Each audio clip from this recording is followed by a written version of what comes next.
small, repeated actions quietly renegotiate identity.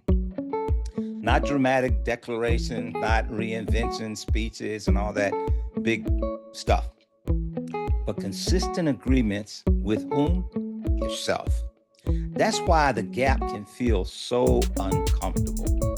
You're acting differently, but not fully seeing yourself differently yet. The identity gap often shows up when life is recalculating, not because you were wrong, but because conditions change. Hello, welcome to the Shattered Mindset Podcast, wisdom from life's turning points and defining moments. I'm your host, Melvin Larry. Look, I want to start this episode maybe a little differently than sometimes. This isn't a conversation about starting over. It's not about reinventing yourself, and it's not about chasing the next version of you like something is wrong with you or who you are. This is a conversation for people who've lived enough life to know better, but still feel like something inside hasn't quite caught up yet. You're not lost or stuck, and you're not behind. But there may be a quiet gap between who you believe you are and who you sense you're becoming. And that gap doesn't show up as my failure. It shows up as restlessness, as restraint, as a feeling that you're capable of more, but not quite sure how to step into it without abandoning what you've already learned. If you're carrying responsibility, experience, wisdom, and questions all at the same time, this conversation is going to feel a little familiar. Today, we're talking about the identity gap, not to fix anything, but to see things more clearly. Look, most people assume that if something feels unsettled, something must be wrong. But in the middle of life, that's often not true. Sometimes what you're feeling isn't a problem to solve, it's a signal to recalibrate. And that's where the identity gap quietly lives. Let me be clear about what this gap isn't. It's not about living like you're 25 again, unless you are. It's not about blowing up your life, and it's not about pretending your past doesn't shape you. In fact, the identity gap often shows up because you've lived, learned, endured, and grown. This isn't immaturity talking. This is maturity asking better questions. Many people in this season have updated their roles, career shifted, family dynamics changed, leadership expanded, life got fuller and heavier. But internally, we often keep operating from older measurements, old definitions of success, old rules about what's allowed, old internal contracts that were written for a different season of life. And nobody tells you when it's time to rewrite those. That's where the identity gap actually forms. You're no longer who you were, but you haven't fully claimed who you're becoming. So you manage life well, but you don't always inhabit it fully, living in it. All right. Let me say something plainly here. Most people in the middle of life really aren't stuck. Okay. They're under claiming themselves. They've earned wisdom, discernment, patience, perspective, but they're still living under an old ceiling that no longer fits. Not because they're afraid of growth, but because growth now requires permission, not just hustle. And this is where the conversation usually splits. Some voices say, stop looking back, focus on the future. Others say, honor your story, learn from the past. I don't think it's either or. I think it's both, intentionally integrated together. And that's where this next picture helps. Imagine deciding you're going to climb Mount Everest if you dare. All right. That's really a bold goal. It's clear, it's ambitious, it's demanding. That's future direction. That's vision saying, this is where we're going. But here's the foolish part: you don't plan that expedition without Sherpas. Now, Sherpas are the really highly skilled mountain guides, the native to the Himalayan region, who help climbers navigate Mount Everest. They carry the loads, reading weather patterns, setting routes, and knowing the terrain in ways that outsiders never could. And in your life, the Sherpas are the hard earned lesson, the mistakes you survived, the patterns you've learned to recognize, and the wisdom that knows the terrain better than ambition ever could. You don't say, I don't want to rely on my past experience. I'll just figure it out on the way up. No, that's not courage. That's arrogance, actually, foolishness as well. But Sherpas aren't there to take credit for the summit. They don't choose the mountain. They may not stand at the top for the picture at the pinnacle, but without them, you don't make it. They know what to pack and what to leave behind, which routes look faster but lead to danger, when to slow down, even when ambition wants to push you to do something wrong. All right. They've seen what works, they've seen what kills people. Your future self chooses the mountain. Your life lessons guide the climb. Ignoring either one can lead to failure.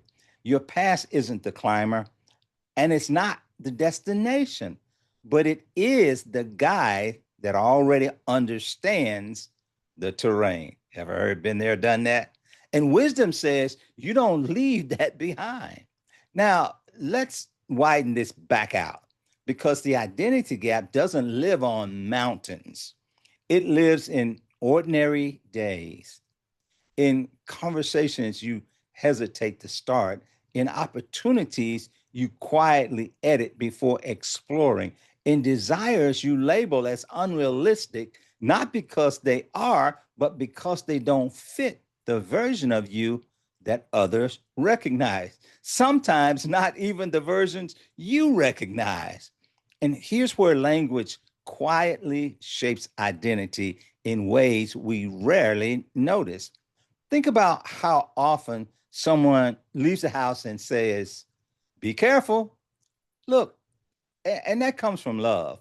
But notice what it does.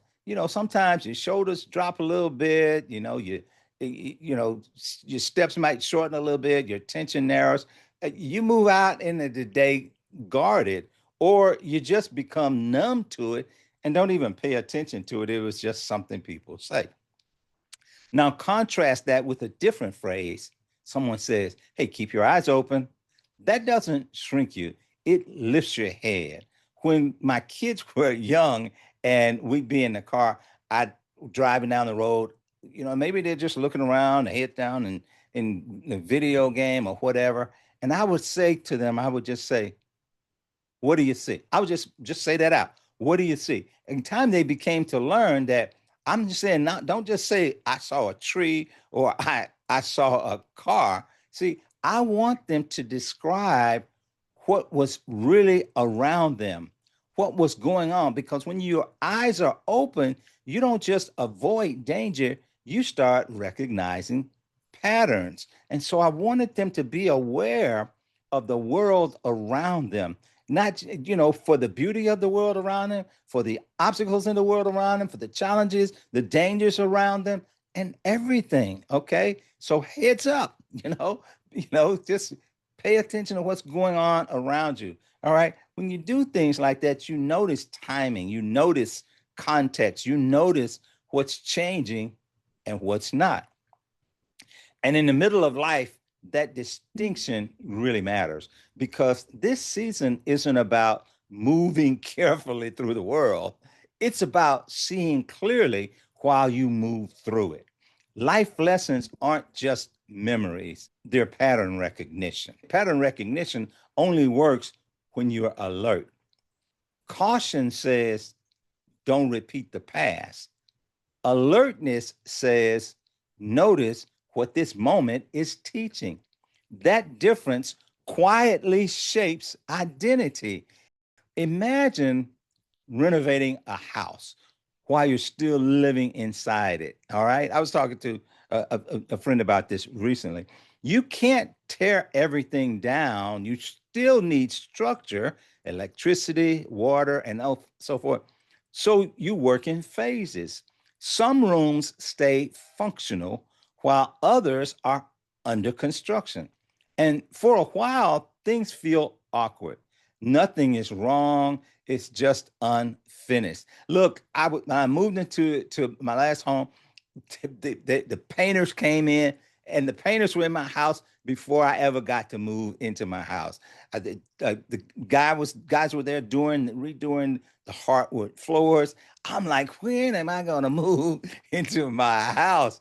See, I needed to be there. It was my place, but there are things that needed to be done before I could really occupy the place. Hey, look, that's life in the middle. All right. You're not starting over. Okay. You're reworking what already exists. And renovation doesn't mean demolition, it means intentional redesign. The identity gap exists because you're mid renovation, not because you failed to plan, but because growth rarely announces when it's time to expand. And here's where people get confused. They think identity changes first and behavior follows. In reality, it often works the other way around. Small, repeated actions quietly renegotiate identity. Not dramatic declarations, not reinvention speeches and all that big stuff, but consistent agreements with whom? Yourself. That's why the gap can feel so uncomfortable. You're acting differently, but not fully seeing yourself differently yet. Let me give you another picture. You ever notice how GPS recalculates when you're on the road? It doesn't panic. It doesn't shame you. It's calm when you're not, right? It's just says recalculating. All right. Same destination, adjusted route. That's not failure. That's feedback. And the identity gap often shows up when life is recalculating, not because you were wrong, but because conditions changed. The question is whether you interpret that recalculation as a warning or as guidance. Here's the danger in the middle of life: we confuse wisdom with caution, stability with stagnation, responsibility with restriction. And slowly, without intending to, we begin to live below our earned capacity.